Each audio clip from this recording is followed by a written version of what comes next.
سيدنا محمد وعلى آله وأصحابه أجمعين. اللهم صل على سيدنا محمد وعلى آل سيدنا محمد كما صليت على إبراهيم وعلى آل إبراهيم في العالمين إنك حميد مجيد. أعوذ بالله من الشيطان الرجيم. بسم الله الرحمن الرحيم.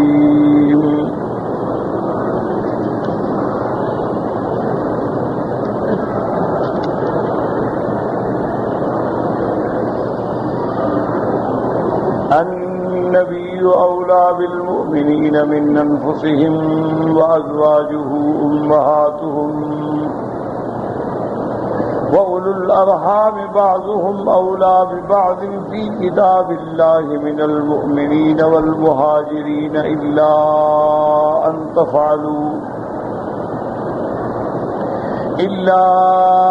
تفعلوا إلى أوليائكم معروفا كان ذلك في الكتاب مسطورا. قال المؤلف والمفسر رحمه الله تعالى: أدام النفع بعلومه وعلومكم في الدارين آمين. إلى أن قال: قد علم الله تبارك وتعالى شفقة رسوله صلى الله عليه وسلم على أمته ونصحه لهم فجعله أولى بهم من أنفسهم، وحكمه فيهم كان مقدما على اختيارهم لأنفسهم، كما قال تبارك وتعالى: فلا وربك لا يؤمنون حتى يحكموك فيما شجر بينهم ثم لا يجدوا في أنفسهم حرجا مما قضيت ويسلموا تسليما. اب مفسر رحمۃ اللہ علیہ ان آیات کی تفسیر فرماتے ہیں کہ اللہ تبارک و تعالی جانتے ہیں حضور صلی اللہ علیہ وسلم کو جو اپنی امت پہ شفقت ہے، جو اپنی امت پہ رحمت ہے اور اپنی امت کی بھلائی چاہتے ہیں، فَجَعَلَهُ أَوْلَى بِهِمْ مِنْ أَنفُسِهِمْ. اللہ تبارک و تعالی نے پھر امت کو بھی حکم دیا کہ میرے مدنی پاک کا مقام جو ہے تمہاری اپنی جان، اپنے نفس، اپنی ذات سے بھی مقدم ہے. یعنی وَحُكْمُهُ فِيهِمْ كَانَ مُقَدَّمًا عَلَىٰ اخْتِيَارِهِمْ لِأَنفُسِهِمْ. میرے نبی کا حکم جو ہے تمہارے خیالات، تمہاری اپنی رائے ہر چیز پہ مقدم ہے، کیونکہ حضور صلی اللہ علیہ وسلم کو بھی حضور کو اپنی امت سے اتنا شفقت، اتنا رحمت، اتنا محبت تھی کہ حضور ہر وقت اپنی امت کی بھلائی مانگتے، ہر وقت اپنی امت کی مغفرت مانگتے. دن ہو رات ہو ہر حال میں حضور یہ چاہتے تھے کہ میری امت جو ہے اللہ اس کو جہنم سے نجات دے اور جنت کا حقدار بنا.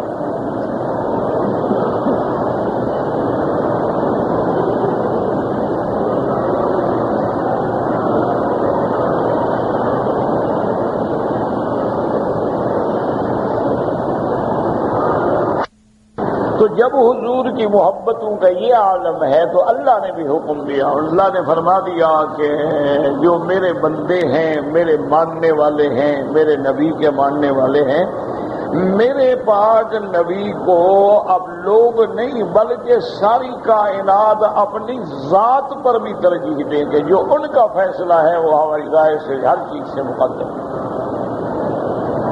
جب اللہ کا نبی فیصلہ فرماتے تو بس سر تسلیم خم. اس لیے علماء نے لکھا ہے کہ النبی اولا بالمؤمنین من انفسہم، ان کی جان سے بھی اولا، ان کے نفس سے بھی اعلیٰ، اولا، افضل. اس کی وجہ کیا؟ تو اس پر علماء کرام نے رحمہم اللہ علیہم اجمعین نے فرمایا کہ انسان کا نفس ہے. اب نفس جو ہیں ان کی 3 قسمیں ہیں. ایک تو ہے نفس امارہ، وما ابرئ نفسی ان النفس لامارۃ بالسوء.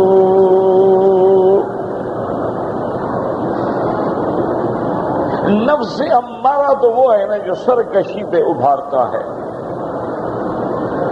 نافرمانیوں پہ ابھارتا ہے، گناہوں پہ ابھارتا ہے، شہوات پہ ابھارتا ہے. اور ایک ہوتا ہے نفس لوامہ، یہ دوسری قسم ہے. فلا اقسم بیوم القیامت ولا اقسم بالنفس اللوامہ.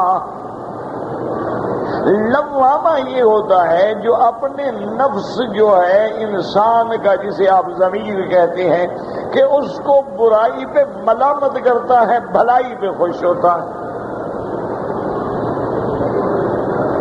اگر خیال آتا بھی ہے تو ضمیر لعنت کرتا ہے کہ گناہ ہے، حرام ہے، اللہ کے خلاف ہے، اللہ کے رسول کے خلاف ہے، شرم کرو.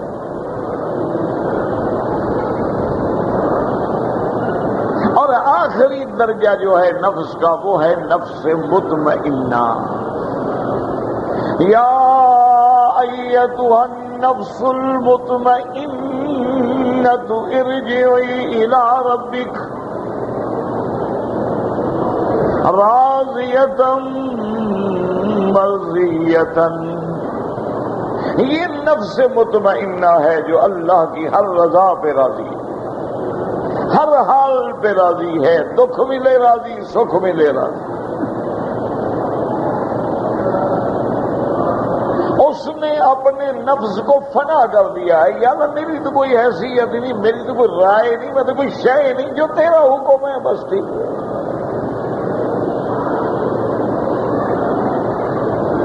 اصل میں یہی وہ مصطلحات ہوتے ہیں جو اولیاء اللہ استعمال کرتے ہیں. وہ شریعت میں ان کے اقوال حجت نہیں ہوتے، لیکن ان کا ذوق جو ہے وہ بھی قرآن و سنت کے تابع ہوتا ہے.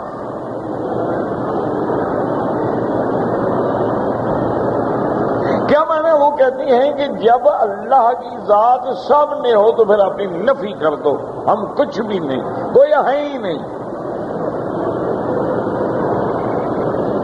لوگوں کو سمجھ نہیں آتی، وہ کہتے ہیں دیکھو جی یہ فنا فی اللہ اور فنا فی اللہ اور فنا فلاں، یہ کیا مسئلے ہو گئے.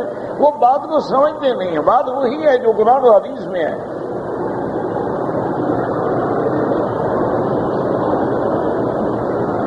اب دیکھیں کہ میرے محبوب دو عالم نے دعائے استخارہ سکھلائی، اور حضور کو استخارہ اتنا محبوب تھا کہ صحابہ فرماتے ہیں یعلمنا کما یعلمنا سورۃ من القرآن. جیسے حضور ہمیں قرآن یاد کرواتے تھے، ایسے دعا استخارہ کی تاکید فرماتے تھے کہ ہر کام میں استخارہ کرو. اب دعائیں استخارہ کے الفاظ پہ غور کریں کہ اللہم انی استخیرک بعلمک وَأَسْتَقْدِرُكَ بِقُدْرَتِكَ وَأَسْأَلُكَ مِنْ فَضْلِكَ الْعَظِيمِ فَإِنَّكَ تَعْلَمُ وَلَا أَعْلَمُ.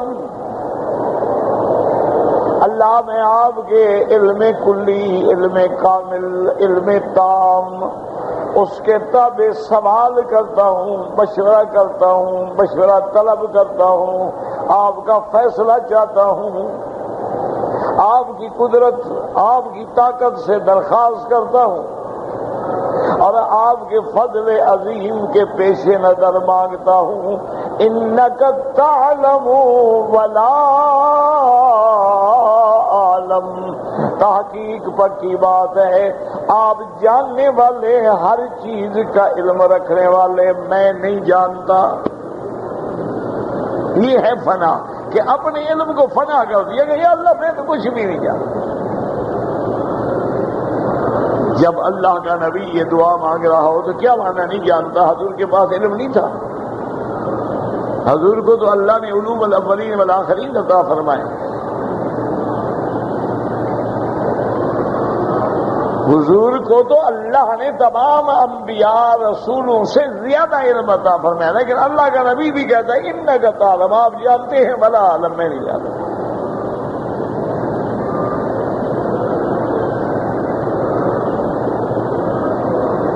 یہ نہیں فرمایا کہ اللہ آپ تو سب کچھ جانتے ہیں، میں بھی تھوڑا بہت جانتا ہوں. اور میں لا اعلم، میرا علم آپ کے علم کے سامنے ختم.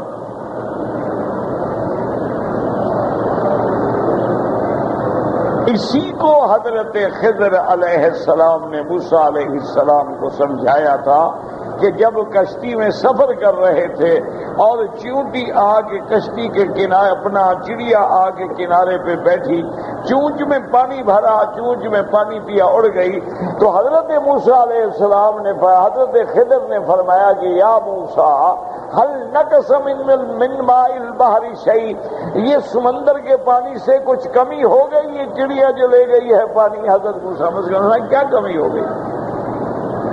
دریا سے چڑیا چونچ میں قطرہ لے جائے.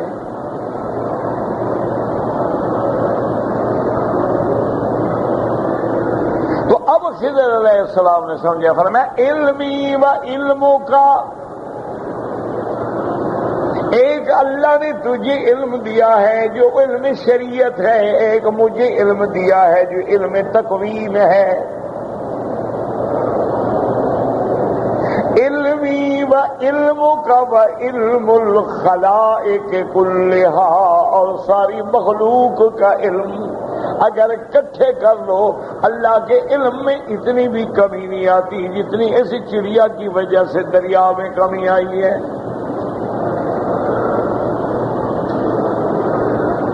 اللہ اکبر. اسی لیے قرآن کہتا ہے نا قُل لَوْ كَانَ الْبَحْرُ مِدَادًا لِكَلِمَاتِ رَبِّي لَنَّفِدَ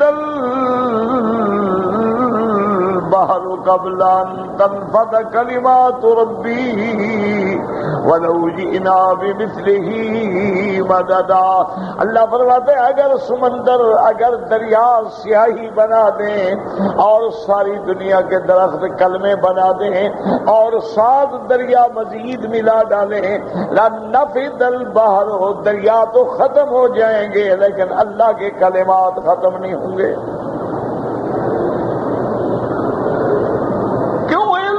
محدود ہے، وہ کیسے ختم ہو؟ دریا تو محدود ہے نا. دریا کی بھی تو کوئی حد ہے نا، اس کی تو حد ہی نہیں ہے نا. تو محدود لا محدود کا مقابلہ کیسے کر سکتا ہے؟ فانی باقی کا مقابلہ کیسے کر سکتا ہے؟ زائل ہونے والا ہمیشہ رہنے والے کا مقابلہ کیسے کر سکتا ہے؟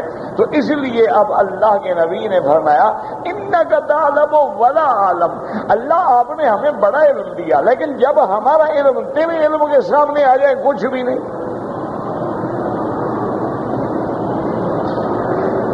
اس کی اور مثال سمجھ لیں آسانی کے ساتھ کہ ہم رات کو گھر میں بیٹھے ہوتے ہیں،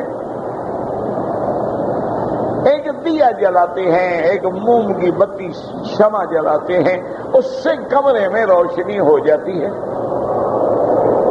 آپ کو پتا ہے، یاد ہے کہ پہلی دنیا میں کیا ہوتا تھا؟ رات کو لوگ دیا جلاتے، ایک کپاس کی اس کی بتی بنائی اور تیل ڈال دیا اور دیا جلا دیا، بہت دیے جلتے تھے. پھر آہستہ آہستہ کچھ لیمپ آئے، لالٹین آئے، پھر گیس آئے، پھر یہ بجلی آئی.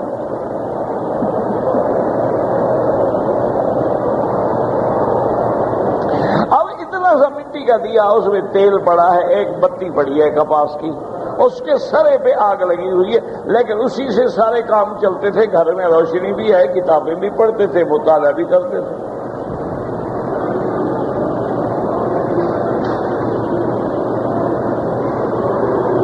لیکن جب اس دیے کے سامنے اب یہ لیمپ آ گیا، یہ سارے بتیاں آ گئیں تو اس کی طاقت ختم ہو گئی. اور جب اس کے سامنے سورج آ جائے تو پھر یہ جل بھی رہے ہوں تو نظر نا. دن میں آپ ساری بتیاں جلاتے ہیں لیکن سورج جب روشن ہو جائے ان کی کوئی حیثیت ہے؟ تو اسی کا معنی ہے فنا، کہ میرا مولا جب تیری قدرت کو دیکھتے ہیں تو ہم کچھ بھی نہیں، تیرا علم دیکھتے ہیں ہم کچھ بھی نہیں، تیری قضا دیکھتے ہیں ہم کچھ بھی نہیں، بس ہمارا کام ہے کہ راضی رہیں۔ یہ معنی ہوتا ہے کہ اپنے آپ کو فنا کر دیا۔ یہ اصطلاحات ہوتی ہیں، یہ فلاں نے فنا بھی شیخ ہو گیا، کیا معنی؟ بھئی جو بزرگ نے کہا مان لیا، بس اپنی کوئی بات نہ کی۔ جب یقین ہے کہ وہ بزرگ بھی ہمیں قرآن و سنت کے خلاف حکم نہیں دے گا۔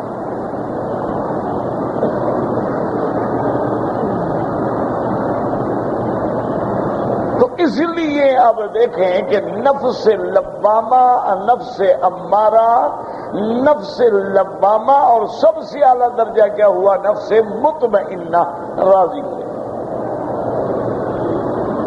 ہر حال پہ راضی۔ جب ہر حال پہ راضی تو ادھر سے بھی تو رضا کے فیصلے ہوتے ہیں، ارجعی الی ربک راضیۃ مرضیۃ۔ اللہ فرماتے ہیں جاؤ اپنے رب کی طرف لوٹ جاؤ، وہ بھی راضی تم بھی راضی۔ لیکن یہ رضا کا مقام کیسے ملے گا؟ فرمایا فادخلی فی عبادی وادخلی جنتی، پہلے میرے بندو میں داخل ہو، جنت بعد میں، پہلے میرے بندو میں تو آؤ نا، اللہ والوں سے تو جڑو نا۔ اللہ اکبر، جب تم اللہ والوں سے جڑ گئے تو وہ تمہیں کہاں لے جائیں گے؟ جنت۔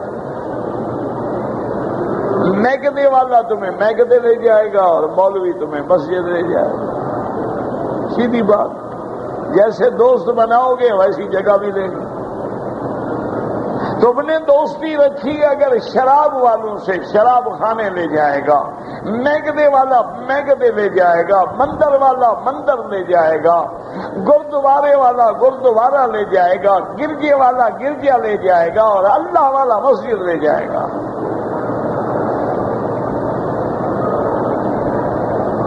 تو اس لیے اللہ نے فرما دیا کہ جب میرے نبی کو تم پر اتنی محبت ہے، اتنی شفقت ہے کہ اللہ فرماتے ہیں لَقَدْ جَاءَكُمْ رَسُولٌ مِّنْ أَنفُسِكُمْ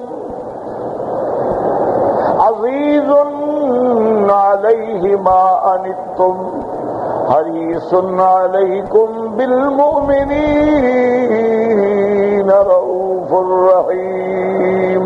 اللہ نے فرمایا میں نے تمہارے اندر سے رسول پیدا کیا ہے جس کو اتنی خواہش ہے، اتنی تڑپ ہے، اتنی حرص ہے کہ وہ تمہاری تکلیف دیکھ کے برداشت نہیں کر سکتا، تمہاری تکلیف اس کو گراں گزرتی ہے، وہ بڑا مہربان ہے، بڑی شفقت فرمانے والے ہیں۔ اور کہیں فرماتے ہیں فَلَعَلَّكَ بَاخِعٌ نَفْسَكَ، میرا مدنی اگر یہ ایمان نہ لے آئے تو کیا آپ اپنی جان دے دیں گے؟ یعنی اتنا حضور کو پیار ہے کہ حضور فرماتے ہیں کسی حال میں بھی میری امت جو ہے جہنم سے بچ جائے۔ اس لیے بعض علماء نے لکھا ہے کہ پیدا ہوئے تو امت کا فکر ہے، اور آخر میں بھی امت کا فکر ہے کہ یا ربی امتی یا ربی امتی۔ اور حضور آخری وقت میں بھی فرماتی ہیں مجھے تم پر ڈر ہے، انی لا اخشی علیکم الفقر ولکن اخشی علیکم الغنی۔ حضور نے فرمایا میری امت مجھے یہ فکر نہیں ہے کہ تم غریب ہو کے مر جاؤ گے، بھوکے مر جاؤ گے، لیکن مجھے ڈر یہ ہے کہ اتنی دولت ہوگی، اتنی پیسہ ہوگا، اتنی غنا ہوگا کہ دولت کی وجہ سے کہیں تم تباہ نہ ہو جاؤ۔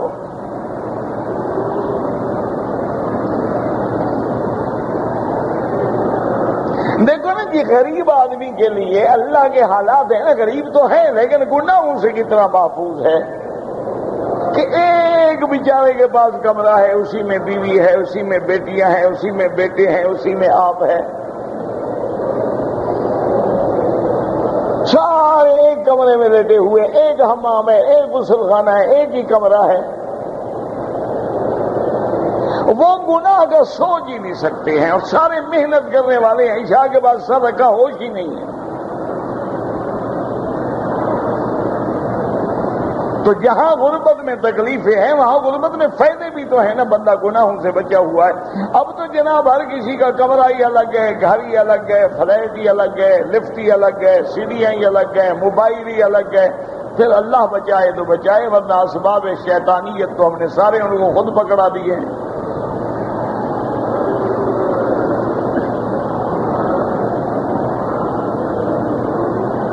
اللہ کسی کو بچا لے وہ تو الگ بات ہے، ورنہ ہم نے تو اپنے اولاد کی ہلاکت کا سارا سامان کر کے ان کے ہاتھ میں دے دیا کہ یہ جناب ٹی وی ہے، یہ ڈش ہے، یہ انٹرنیٹ ہے، یہ لیپ ہے، یہ موبائل ہے، اور یہ جناب تمام ذرائع ان کی مٹھی میں ہیں، ریموٹ میں، ایک بٹن میں ہے۔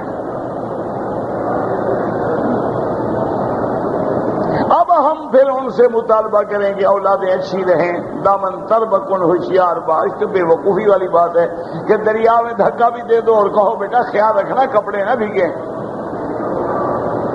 یہ تو بے وقوفی والی بات ہے۔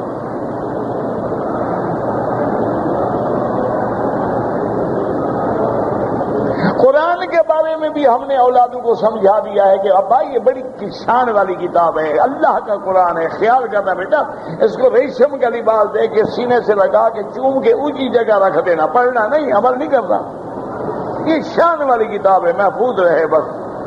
ابا عمل کیوں نہیں کروں گا؟ پڑھا تو میں نے بھی نہیں، تو کیا میں کیا بتاؤں کہ عمل کیسے ہو؟ یہ سبق بھی ہم نے ان کو دے دیا کہ بھئی قرآن چومنے کے لیے ہے، قرآن سینے سے لگانے کے لیے ہے، قرآن طویل لکھنے کے لیے ہے، قرآن کوئی مرنے لگ جائے تو یاسین پڑھنے کے لیے ہے، قرآن مردوں کے بعد قبروں پہ پڑھنے کے لیے ہے، قرآن ہیلا صدقات کرنے کے لیے، زندہ آدمیوں سے قرآن کا کام ہی کوئی نہیں ہے، یہ تو آیا ہی مردوں کے لیے ہے۔ کوئی بیمار ہو طویل لکھ دو، مرنے لگ جائے آپ بچھاؤ کر یاسین والقرآن الحکیم ان نقلوں سے، اس کے باپ نے کبھی یاسین نہیں پڑھی تو اب کیا کرے گا؟ مر گیا ہے، چلو مولوی صاحب کو بلا لو، قرآن پھرائیں گے تیرے ابے کے سارے گناہ معاف، مولوی کے اس کے مردے کے معاف سارے مولوی کے گلے میں انشاءاللہ۔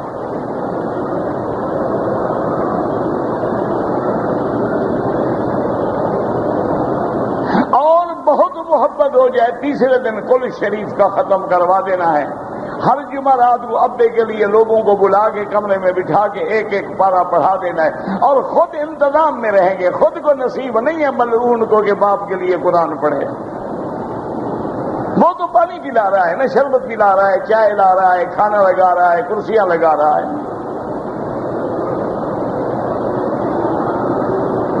فکر نہ کرو، تم نے اپنے ماں باپ کے لیے نہیں پڑھا نا تو تمہارے بیٹے بھی انشاءاللہ تمہاری قبروں پہ جوتے ہی ماریں گے، فکر نہ کرو۔ تم نے تو صرف قرآن نہیں پڑھا نا، وہ ٹاٹا بھی کریں گے، ڈیڈی ٹاٹا۔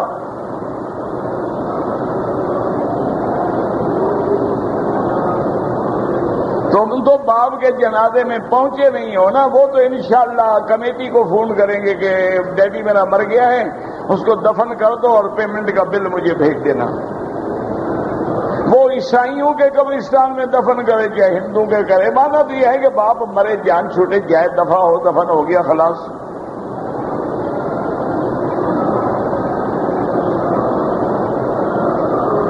اس لیے اللہ نے فرمایا کہ لوگوں غور کرو، تمہارا نفس شرارتی بھی ہو سکتا ہے، تمہارا نفس برائیوں کی طرف بھی لے جا سکتا ہے، اور میرا محمد تو خیر ہی خیر ہے صلی اللہ علیہ وسلم۔ میرا مدنی بولے گا تو خیر ہوگی، حکم دے گا خیر ہوگی، عمل کرے گا خیر ہوگی۔ میرا محبوب تو سراپا خیر ہے، سراپا رحمت ہے، سراپا بھلائی ہے۔ پھر اپنے نفس کو چھوڑ کے محمد مدنی کے تابع ہو جاؤ، سب کچھ قربان کر دو محمد مصطفیٰ۔ تمہارا نفس تو اگر مگر کرے گا نا کہ اگر نماز پڑھ لیں اچھا کام ہے، لیکن مگر نہ پڑھیں تو اللہ تو غفور الرحیم ہے نا۔ اللہ غفور الرحیم ہے، اس کا معنی یہ ہے کہ جو حکم دے نافرمانی کرو۔ اس لیے اللہ نے فیصلہ فرما دیا کہ النبی اولا بالمؤمنین، یہاں یہ بھی فرما دیا کہ یہ بات ان کے لیے ہے جن کے اندر ایمان ہے، اور جو میرے مدنی کے حکم کو اپنے حکم سے اعلیٰ نہیں سمجھتے، سمجھ لو کہ ان میں ایمان کوئی نہیں۔ النبی اولا بالمؤمنین من انفسہم، اور یہ شان میرے نبی کا ہے، اور میرے نبی کے گھر والوں کا بھی حق ہے۔ میرے نبی کا حق تو یہ ہے کہ اس کی ہر بات اولا، اس کی ہر بات افضل، اس کا ہر فیصلہ قابل قبول، اور گھر والوں کا شان یہ ہے وَأَزْوَاجُهُ أُمَّهَاتُهُمْ، اور ان کی گھر والیوں کو اپنی مائیں سمجھو۔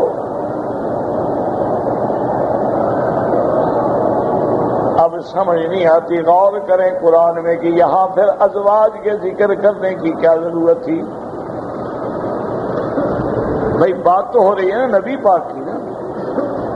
النبی اولا بالمؤمنین من انفسہم وازواجہ امہاتہم وَأُولُو الْأَرْحَامِ بَعْضُهُمْ أَوْلَىٰ بِبَعْضٍ فِي كِتَابِ اللَّهِ مِنَ الْمُؤْمِنِينَ وَالْمُهَاجِرِينَ۔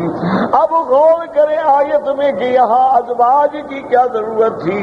علماء نے فرمایا کہ بالکل ضرورت تھی، پہلے تم پڑھ چکے ہو کہ اللہ نے فرمایا تھا مَا جَعَلَ اللَّهُ لِرَجُلٍ مِّن قَلْبَيْنِ فِي جَوْفِهِ وَمَا جَعَلَ أَزْوَاجُكُمُ اللَّائِي تُظَاهِرُونَ مِنْهُنَّ أُمَّهَاتُكُمْ۔ اللہ نے فرمایا تھا کہ جن بیویوں کو تم ماں کہہ دیتے ہو وہ حقیقی ماں نہیں بن جاتی۔ حقیقی ماں تو وہ ہوتی ہے جس نے تمہیں اپنے پیٹ میں اٹھایا ہے، اس کو تو صرف زبانی کلامی تم کہہ دے بیٹھے ہو۔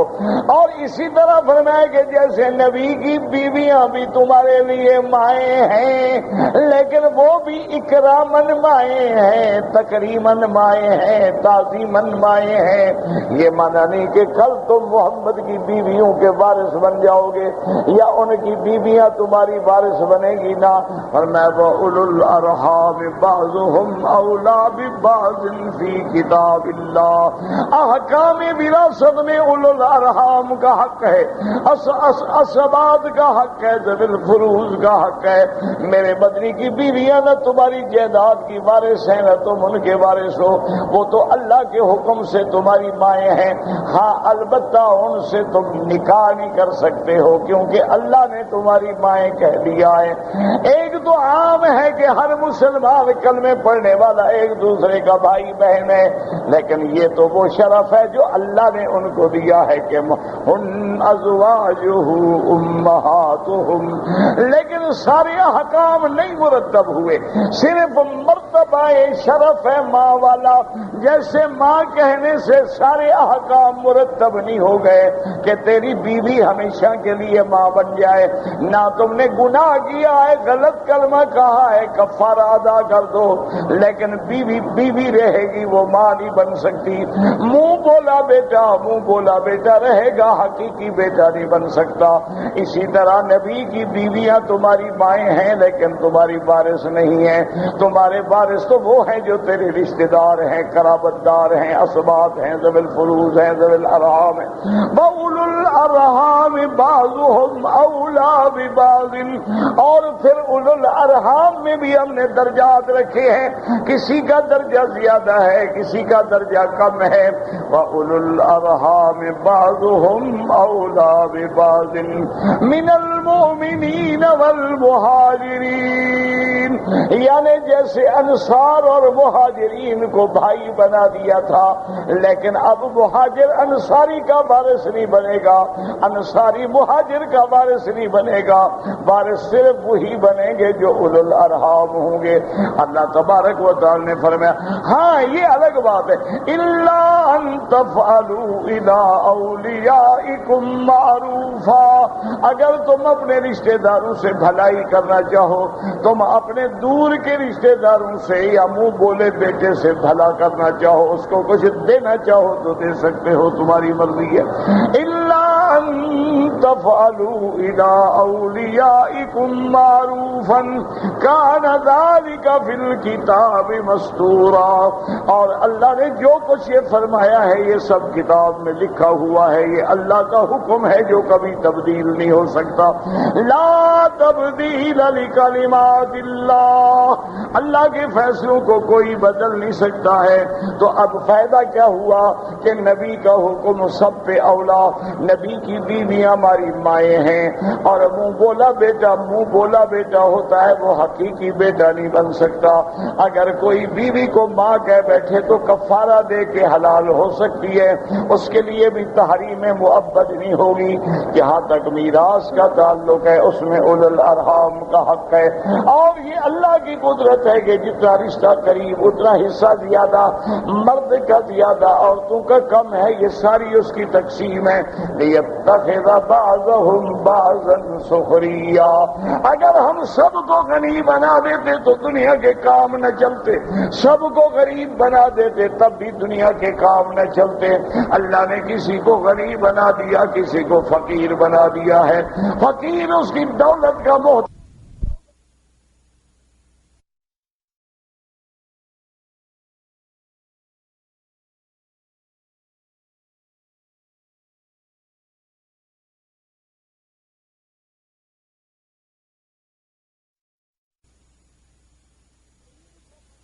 امیر کو مزدور نہ ملے، ڈرائیور نہ ملے تو 10 لاکھ کی گاڑی بیکار ہے. اور ڈرائیور کو اگر گاڑی نہ ملے، تنخواہ نہ ملے تو اس کا رہنا اور زندگی بیکار ہے. اللہ نے ایسا نظام بنا دیا ہے کہ یہ اس کا محتاج ہے، وہ اس کا محتاج ہے. اس لیے دوسرے مقام پہ فرماتی ہیں فلا وربک لا یؤمنون حتی يحكموك فيما شجر بينهم. اللہ نے فرمایا میرا مدعی مجھے تیرے رب کی قسم ہے. کتنی شان ہے. فلا وربک، اللہ کا نبی، اللہ تو سب کا رب ہے، لیکن یہ شان محمد مصطفیٰ ہے کہ اللہ اپنے نبی سے خطاب کرتے ہیں کہ میرا مدعی مجھے تیرے رب کی قسم ہے محمد مصطفیٰ. فلا وربک، وہ مومن نہیں ہو سکتے جب تک کہ تجھے اپنے جھگڑوں میں فیصل نہ مانے اور پھر آپ کے ہر فیصلے پہ اپنی گردن نہ جھکا لیں. ثم لا یجدوا فی انفسہم حرجا، اور تیرے فیصلے پہ ان کو دل میں کوئی کرکری بھی پیدا نہ ہو، بالکل گردن جھکا دیں اور جو آپ فیصلہ کریں ٹھنڈے دل سے تسلیم کر لیں. اسے مفسر فرماتے ہیں صحیح والذی نفسی بیدہ لا یؤمن احدکم حتی اکون احب الیہ حتی اکون احب الیہ من نفسہ ومالہ وولدہ والناس اجمعین. صحیح حدیث مبارک ہے کہ میرے آقا نے فرمایا والذی نفسی بیدہ، مجھے قسم ہے اس ذات پاک کی جس کے قبضے میں میری جان ہے، تم میں سے کوئی مومن نہیں ہو سکتا جب تک کہ میں اس کو اپنی ذات سے، اپنے مال سے، اپنی اولاد سے، ساری کائنات سے زیادہ محبوب نہ ہوں. محبوب کا کیا معنی کہ کبھی بندہ اپنے محبوب کے حکم کا انکار نہیں کر سکتا. یہ معنی نہیں ہوتا کہ بس حضور آپ محبوب ہیں، رحمت دو عالمین ہیں، آپ کالی کملی والے ہیں، آپ رحیم ہیں، شفیع ہیں، لیکن میں آپ کا حکم نہیں مانوں گا، لیکن آپ رحمت للعالمین. یہ کیا معنی؟ یہ کون سا اسلام ہے کہ محبوب حضور ہیں کہنا انگریز کا ماننا ہے؟ محبوب محمد مصطفیٰ ہے، شکل کافروں کی بنانی ہے. محبوب محمد مصطفیٰ ہے، لباس کافروں کا پہننا ہے. محبوب محمد مصطفیٰ ہے، کھانا کافروں کی طرح کھانا ہے. محبوب محمد مصطفیٰ ہے، زبان کافروں والی استعمال کرنی ہے. یہ کیسا محبوب ہے؟ اب خود فیصلہ فرما دیں اپنے دلوں کے اندر کہ ہمارا ایمان. اسی لیے آج کل کہتے ہیں مسلمان بڑے ذلیل ہو رہے ہیں. کہاں مسلمان؟ مسلمان پہلے ثابت تو کرو نا، پھر بتاؤ گے ذلیل ہو رہے ہیں. وہ مسلمان ہوتا ہے جو کافروں کے بعد بک جائے، وہ مسلمان ہوتا ہے جو قرآن کا منکر ہو جائے، وہ مسلمان ہوتا ہے جو بے حیائی کا حکم دے، وہ مسلمان ہوتا ہے جو زنا کو کھلا چھوڑ دے، وہ مسلمان ہوتا ہے جو شراب کے اڈے لگوا دے۔ یہ کون سا اسلام ہے بھائی؟ ایسے کہتی ہو جی مسلمان بڑے ذلیل ہو رہے ہیں۔ کہاں مسلمان ذلیل ہو رہے ہیں جی؟ مسلمان جب ہوگا وہ ذلیل ہو ہی نہیں سکتا۔ جب تم مومن بن جاؤ گے اللہ کی مدد آ جائے گی۔ اللہ کا وعدہ ہی تب ہے کہ انتم الاعلون، تم سر بلند رہو گے ان کنتم مومنین، لیکن شرط یہ ہے کہ سچے مومن بنو۔ کان حقا علینا نصر المؤمنین، اللہ فرماتے ہیں مجھ پہ واجب ہے کہ میں مومنوں کی مدد کروں۔ اللہ فرماتے ہیں ان تنصر اللہ، تم میرے دین کی مدد کرو گے تو میں بھی تمہاری مدد کروں گا۔ اللہ فرماتے ہیں جب تم کافروں سے مدد مانگو گے تو پھر میں اپنی مدد پیچھے کر لوں گا، پھر ذلت تیرا مقدر بن جائے گی۔ ومن نصر الا من عند اللہ، اللہ نے فرمایا کوئی تمہاری مدد نہیں کر سکتا، تمہاری مدد اللہ کے پاس ہے، اور جب اللہ ناراض ہو جائے تو پھر مدد کیسے ہو؟ اس لیے ہمیشہ یاد رکھیں، حضور فرماتے ہیں تم مومن ہی نہیں ہو سکتے ہو جب تک کہ اپنی جان سے، مال سے، اولاد سے، ساری کائنات سے سب سے زیادہ محبوب محمد مصطفیٰ کی ذات ہے صلی اللہ علیہ وعلی آلہ وصحبہ وسلم۔ وفی الصحیح ایضا ان عمر رضی اللہ تعالی عنہ قال یا رسول اللہ، صحیح حدیث مبارک ہے کہ حضرت امیر المومنین حضرت عمر رضی اللہ تعالی عنہ نے عرض کیا کہ یا رسول اللہ، حضور واللہ انت احب الی من کل شیء الا من نفسی، انہوں نے کہا یا رسول اللہ آپ مجھے ہر چیز سے پیارے ہیں مگر اپنے نفس سے نہیں۔ یعنی حضور نے سوچا بھی جان تو سب کو زیادہ پیاری ہوتی ہے نا، اس لیے کہہ بیٹھے۔ حضور نے فرمایا لا یا عمر، نہیں عمر نہیں، حتی اکون احب الیک من نفسک، جب تک میں تجھے تیری جان سے بھی زیادہ پیارا نہ ہوں اس وقت تک ایمان نہیں ہوگا۔ فقال یا رسول اللہ واللہ انت احب الی من کل شیء حتی من نفسی، قال الآن یا عمر، حضرت عمر نے کہا حضور مجھے مسئلہ سمجھ آ گیا ہے، اب آپ مجھے اپنی جان سے بھی پیارے ہیں، میں اپنی جان بھی محمد کے نام پہ قربان کر سکتا ہوں، حضور کے حق و حکم پہ سر جھکا سکتا ہوں۔ حضور نے فرمایا اب عمر ایمان پختہ ہوگا، کیونکہ اللہ فرماتے ہیں النبی اولی بالمؤمنین من انفسهم وازواجه امهاتهم واولو الارحام بعضهم اولی ببعض في كتاب الله من المؤمنين والمهاجرين الا ان تفعلوا الى اوليائكم معروفا كان ذلك في الكتاب مسطورا والله اعلم۔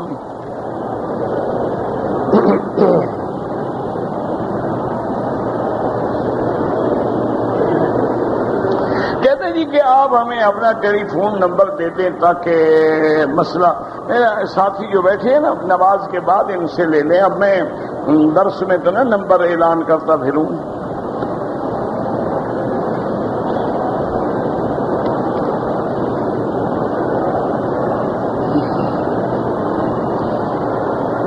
کہ میرے والد نہیں ہیں، میں نے اپنے بہنوں بھائیوں کے ساتھ والد کا پیارا سلوک کیا ہے، لیکن اب وہ مجھے تنگ کر رہے ہیں، کوئی بات نہیں الگ ہو جائے لیکن بھلا ہی نہ چھوڑیں۔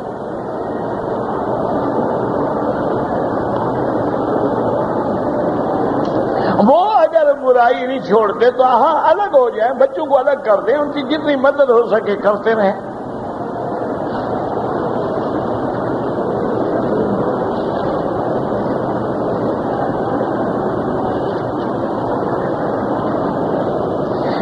کہ نماز ظہر میں اور عصر میں جب امامت جو ہے امام پڑھتے ہیں لیکن زور سے نہیں پڑھتے، اس وقت مقتدی کو فاتحہ یا اور سورت پڑھنی چاہیے یا نہیں پڑھنی چاہیے؟ میرا بھائی گزارش یہ ہے کہ امام ابو حنیفہ رحمۃ اللہ علیہ فرماتے ہیں کہ حضور کی صحیح حدیث ہے جو امام مسلم میں ہے، ابی موسیٰ اشعری اس کے راوی ہیں، اور حضور نے فرمایا کہ اذا قرأ فانصتوا، جب امام پڑھے تو تم چپ رہو۔ ظہر اثر میں امام پڑھ تو رہا ہے نا، ہم سنیں یا نہ سنیں، یہ تو نہیں کہ امام نہیں پڑھ رہا، ہمیں پتہ ہے کہ اب وہ فاتحہ پڑھ رہا ہے، ہمیں پتہ ہے کہ اب وہ سورت پڑھ رہا ہے۔ اور دوسری حدیث نے وضاحت کر دی کہ جس کا امام ہو قراءۃ الامام لہو قراءۃ، امام کا پڑھنا جو ہے وہ مقتدی کا پڑھنا ہے۔ اچھا اس کا ایک اور مسئلہ سمجھیں،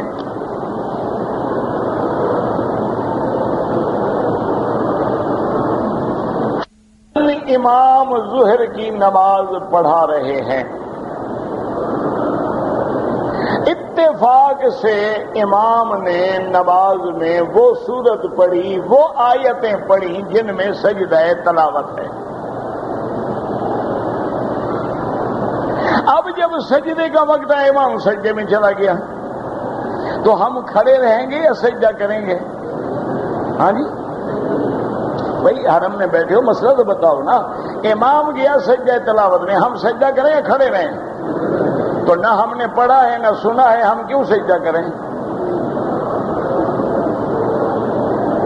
سجدہ تلاوت تب ہوتا ہے جب ہم وہ آیت پڑھیں یا وہ آیت سنیں، نہ ہم نے پڑھا نہ سنا، ہم کیوں سجدہ؟ تو معلوم ہوا کہ امام کا پڑھنا ہمارا پڑھنا ہے، کہ جب اس نے آیت پڑھی تو وہ یا ہم نے پڑھ لی، اس لیے ہمیں سجدہ کرنا ہوگا۔ اچھا اب اگر دیکھیں امام سے غلطی ہو گئی، ایک واجب چھوٹ گیا، امام اب سجدہ سہو کرے گا، چاہے سلام کے بعد کرے یا سلام کے پہلے کرے، سجدہ کرے گا۔ جب وہ سجدہ سہو کرے، ہم بیٹھے رہیں یا ہم بھی سجدہ کریں؟ ہاں جی، ہم نے تو غلطی نہیں کی، ہم کیوں کریں؟ غلطی تو امام صاحب نے کی ہے، ہم نے کیا کیا ہے؟ تو معلوم ہوا کہ اس کی غلطی بھی ہماری غلطی ہے، اس کی غلطی ہماری غلطی بڑھ جاتی ہے، پڑھنا ہمارا پڑھنا نہیں بنتا۔ عجیب بات ہے،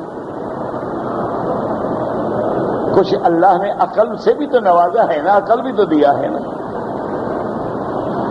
اچھا اگر امام نماز پڑھتے ہوئے وضو ٹوٹ جائے، نماز چھوڑ دے، ہم کیا کریں؟ کھڑے رہیں پڑھتے رہیں یا ہم بھی، ہماری نماز بھی ہماری کھڑی رہے گی نماز؟ تو وضو اس کا ٹوٹا، ہمارا وضو تو مضبوط کھڑا ہوا ہے، ہم نے کیا گناہ کیا؟ تو معلوم ہوا کہ ہر حال میں ہم امام کے تابع ہیں۔ اذا کبر فکبروا، جب تک وہ اللہ اکبر نہ کہیں ہم کھڑے رہیں گے، ہم اللہ اکبر نہیں کہہ سکتے۔ اذا رکع فرکعوا، جب تک وہ رکوع میں نہ جائے ہم رکوع میں نہیں جا سکتے ہیں۔ اسی لیے میرے نبی پاک نے فرما دیا جب وہ پڑھے تو تم چپ رہو۔ نہیں، مجھے ایک بات بتاؤ کہ 1400 سال گزر گئے ہیں، آج اگر انگریز یا ہندو یا سکھ یا بدھ مذہب کا بندہ مسلمان ہو اور وہ کہے کہ مولوی صاحب 1400 سال میں مسلمانوں کی تو نماز کا مسئلہ بھی حل نہیں ہوا، میں ایسا اسلام قبول کر کے کیا کروں گا؟ اس کو کیا کہو گے پھر؟ کہ حضرت ان کو تو 1400 سال ہو گئے، ابھی تک فاتحہ پہ جھگڑا ہے، امین پہ جھگڑا ہے، رفع یدین پہ جھگڑا ہے، ٹانگیں کھولنے پہ جھگڑا ہے، ہاتھ باندھنے پہ جھگڑا ہے، تو کسی بات پہ ان کا مسئلہ حل ہی نہیں ہوتا۔ تو ہم اس کو کیا کہو گے پھر؟ تم کہو گے میں حق پہ ہوں، وہ کہے گا میں حق پہ ہوں، وہ کہے گا مجھے تو بتاؤ میں کدھر جاؤں؟ تو سیدھی بات کیوں نہیں کرتے ہو کہ یہ اللہ کی رحمت ہے، یہ جھگڑا نہیں ہے، اللہ کی رحمت ہے، دین میں یسر ہے، دین میں اللہ نے آسانیاں پیدا کر دی ہیں، اللہ نے دین میں ایسے احکام دے دیے ہیں کہ ہم حضور کی کسی سنت میں بھی چل رہے ہیں، اللہ کا شکر ہے، الحمدللہ، سب کی نمازیں ٹھیک ہیں اور سب کی نمازیں ختم ہیں۔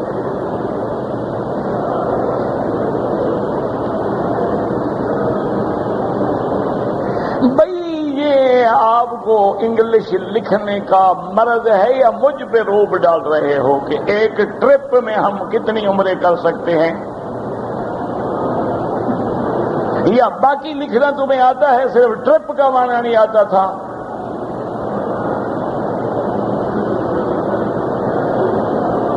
مسلمان کو عادت ہو گئی ہے انگریزی بول کے ثابت کرتا ہے کہ میں پڑھا لکھا آدمی ہوں، حالانکہ انگریزی تو دشمن کی زبان ہے۔ تم پڑھے لکھے ہو تو نبی کی زبان لکھو، قرآن کی زبان لکھو۔ دشمن کی زبان لکھنے سے کون سا فخر ہے؟ وہ تیرے نبی کے گستاخ ہیں اور تم ان کی بولی لکھنے کو فخر سمجھتے ہو۔ وہ تیرے محمد بدری کے دشمنوں کو خطاب دے رہے ہیں کہ مسلمانوں کو جلن ہو، آگ لگے مسلمانوں، اور تمہیں انگریزی بولتے ہوئے بڑا شوق ہوتا ہے کہ جی لاؤڈ وائس ہوتا ہے اور ٹرپ ہوتا ہے اور ٹریک ہوتا ہے اور ٹریڈ ہوتا ہے۔ کیا بک بک ہے؟ جتنے عمریں مرضی آئے کرو، ٹرپ کرو یا خود ٹریپ ہو جاؤ۔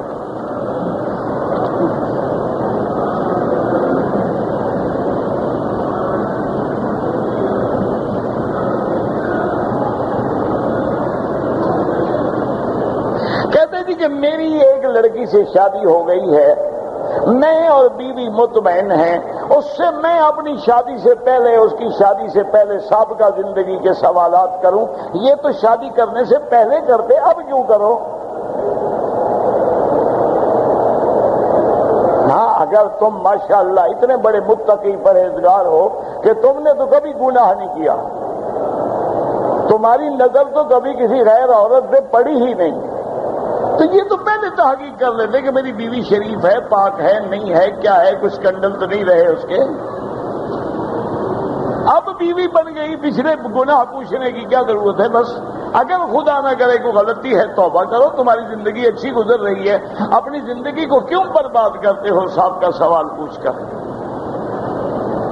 ہر آدمی گناہ گار ہے، یاد رکھو، کلنا خطاؤن وخیر الخطائین التوابون۔ حضور فرماتے ہیں ہر بندہ گناہ گار ہے، لیکن اللہ کو وہ گناہ گار پیارے ہیں جو توبہ کرتے۔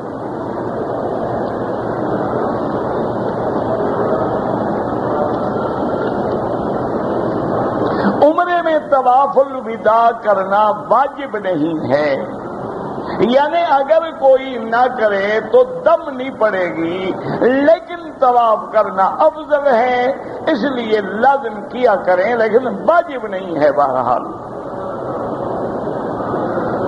کہتے جی کہ عرب لوگ جو ہیں دو دو نمازیں جمع کرتے ہیں، شکر کرو پڑھتے تو ہیں، تم تو وہ قوم ہو جو پڑھتے ہی نہیں۔ ہمارے تو مسجد کو بھی دور سے سلام کرتے ہیں، مسجد سلام علیکم سلام علیکم، میں جا رہا ہوں، اندر نہیں آؤں گا، فکر نہ کرو، اندر مسلمان آتا ہے، میں کیوں آؤں؟ اور پڑھتے تو ہیں نا، ان کو تو فکر ہے نا، خدا نہ خاصا لیٹ ہو جائے، جو ظہر اثر کٹھی پڑھ لو، مغرب عشاء کٹھی پڑھ لو، ہو جاتی ہے، جمع ہو جاتی ہے، جائز ہے، کوئی مسئلہ نہیں۔ بعض علماء کے نزدیک جمع حقیقی ہے، بعض کے نزدیک جمع سوری ہے۔ امام ابو حنیفہ فرماتے ہیں کہ ظہر دیر سے پڑھو اور پھر جلدی پڑھ لو، جمع ہو گئی، کوئی مسئلہ نہیں، پر نماز تو پڑھ رہے ہیں نا۔ اور گلا تو ان سے کرو جو باہر کھڑا ہوا ہے، ایک ہی نہیں پڑھتا، دو کیا پڑھے گا؟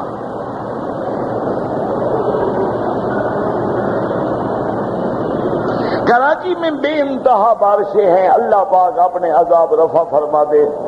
اللہ تبارک و تعالیٰ کراچی والوں پہ، پاکستان پہ، تمام عالم پہ، تمام بلاد اسلامیہ پہ، تمام مسلمانوں پہ، جو ہمارے مسلمان عرب میں ہیں، عجم میں ہیں، اللہ سب کی جان مال آبرو عزت کی حفاظت فرما، یا اللہ اپنے عذاب رفع فرما، رحمت نازل فرما۔ اگر فرض روزہ ہو یا نفلی روزہ ہو تو مسواک کر سکتے ہیں، بالکل کر سکتے ہیں۔ کیا سفر میں ہم روزہ رکھ سکتے ہیں؟ رکھ سکتے ہیں، لیکن اللہ کی طرف سے رعایت ہے کہ نہ رکھو تو کوئی حرج نہیں۔ من کان منکم مریضا او علی سفر فعدۃ من ایام اخر، یہ رعایت ہے۔ لیکن آج کل تو سفر میں مزہ ہی مزہ ہے، جہاز ایئر کنڈیشن، گاڑی air condition, car air condition, کیا تکلیف ہے بھائی؟ رمضان گزر گیا پھر کون قضا کرتا ہے؟ پھر تو نصیب والے قضا کرتے ہیں، ورنہ گزر گیا السلام علیکم جان چھٹی، پھر تو اگلے سال دیکھیں گے نا۔ اس لیے اگر روزہ رکھیں، اور حدیث میں آتا ہے صحابہ فرماتے ہیں کہ ہم سفر میں ہوتے، بعض روزہ رکھ لیتے بعض نہ رکھتے، نہ رکھنے والے ان پہ اعتراض نہیں کرتے، رکھنے والے ان پہ اعتراض نہیں کرتے۔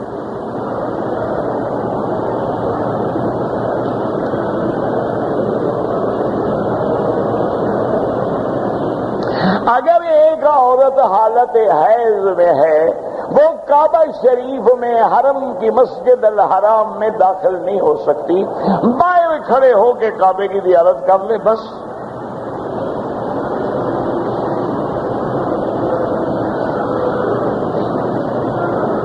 میں 2 آدمی سے آیا ہوں، اپنے کام کے لیے احرام نہیں باندھا، بہرحال اب تو بچ جاؤ گے دم سے کہ تمہاری نیت عمرے کی نہیں تھی، ورنہ افضل یہ ہے کہ جب بھی میقات سے گزرو ہر حال میں احرام باندھو۔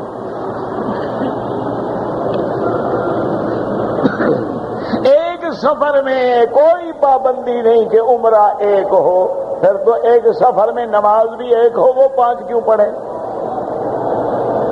پھر تو ایک سفر میں کھانا بھی ایک دفعہ کھاؤ، وہ تو 3 دفعہ ہضم فرما رہے ہو۔ عمرہ بھی نفلی عبادت ہے، کرنا چاہو کرو، نہ کرنا چاہو نہ کرو۔ اب ایک آدمی نے مثلا سفر کیا ہے، پھر مدینے چلا گیا، میقات ہے، بغیر عمرے کے کیسے آئے گا؟ طائف چلا گیا، بغیر عمرے کے کیسے آئے گا؟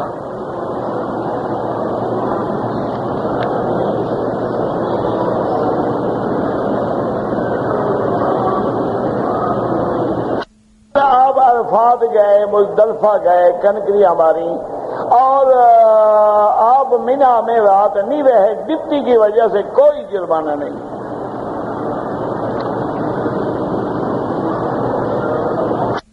پڑ گیا ہے، اس کا گوشت مکے کے غریبوں کو دینا ہے، نہ کہ رشتہ داروں کو دینا ہے۔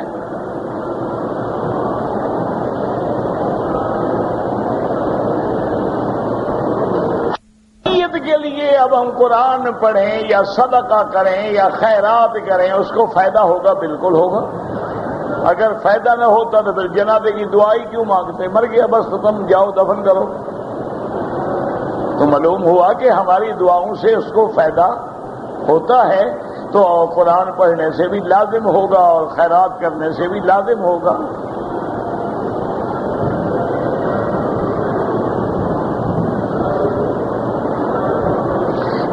کہ میں نے مدینے منورہ سے احرام باندھا، کھانا بھی کھایا، راستے میں سگریٹ بھی پیتا رہا، عمرہ ہو جائے گا؟ عمرہ تو ہو جائے گا، لیکن منہ گندا نہ کرو تو زیادہ بہتر ہے۔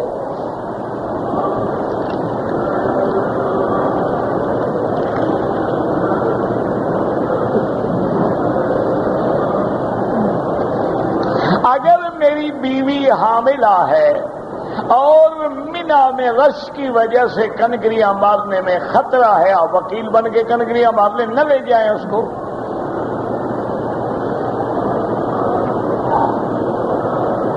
اگر احرام کی حالت میں میاں بیوی کا ملنا حرام ہے، بالکل ٹھیک ہے، لیکن حج کے احرام باندھنے سے پہلے، نیت کرنے سے پہلے میاں بیوی مل سکتے ہیں۔ میاں بیوی کا احرام سے پہلے ملنا سنت ہے، مل سکتے نہیں، ثواب ہے۔ اللہ کے نبی نے احرام باندھنے سے پہلے اپنی بیوی سے ملاقات کی، غسل فرمایا، پھر احرام باندھا، تاکہ جب آدمی حج پہ جائے تو عورتوں کو نہ دیکھتا پھرے، دل میں برا خیال ہی نہ آئے۔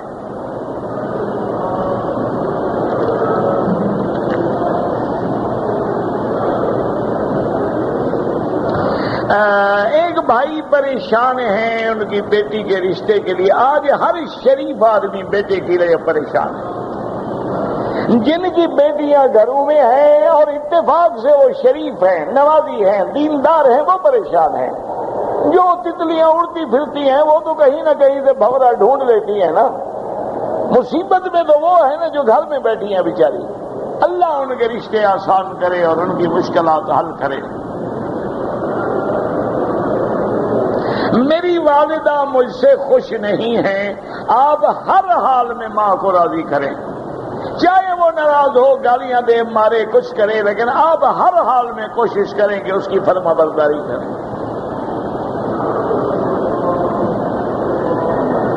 اگر کسی دوسرے کی طرف سے ہم عمرہ کریں، اس نے وصیت کی ہو بے عمرہ کرنا، پھر کرو، ورنہ اپنے لیے عمرہ کرو، اپنے لیے طواف کرو۔ جب کر لو تو اللہ سے دعا مانگو کہ یا اللہ اگر تیری دربار میں قبول ہے تو اس کا ثواب فلاں کو عطا فرما۔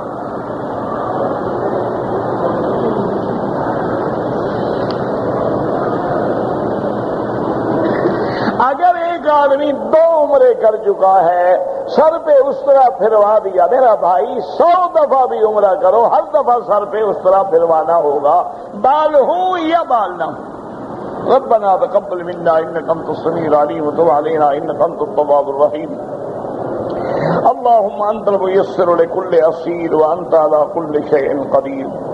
اللهم يسر امورنا وامور المسلمين، اللهم يسر امور اولادنا واولاد المسلمين، اللهم يسر امور بناتنا وبنات المسلمين، اللهم اصلح احوالنا واحوال المسلمين، اللهم اصلح نياتنا ونيات المسلمين، اللهم اصلح ذرياتنا وذريات المسلمين، اللهم اجعلنا وللمسلمين من كل هم فرجا ومن كل ضيق مخرجا ومن كل بلاء عافيا۔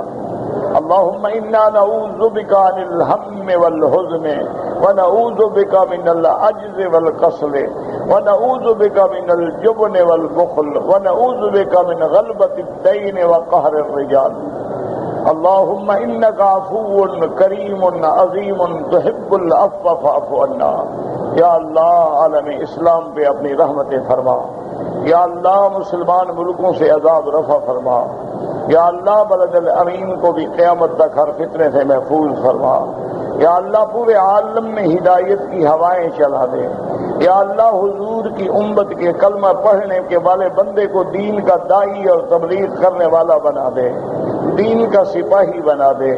یا اللہ جن لوگوں نے میرے محبوب کے شان میں گستاخی کی ہے ان پہ اپنا قہر نازل فرما، یا اللہ ان سے خود انتقام لے لے۔ ہم بے بس ہیں، بے بس ہیں، عاجز ہیں، ضعیف ہیں، بیکار ہیں، اپنی عاجزی کا اقرار کرتے ہیں، لیکن آپ تو قادر ہیں۔ یا اللہ انہم لا یعجزونک، اللہم ارنا فیہم عجائب قدرتک، وصلی اللہ تعالی علی خیر خلقہ سیدنا محمد وعلی آلہ واصحابہ اجمعین۔ اللہم صل علی سیدنا محمد وعلی آل سیدنا محمد کما صلیت علی حریم مريض ان الله.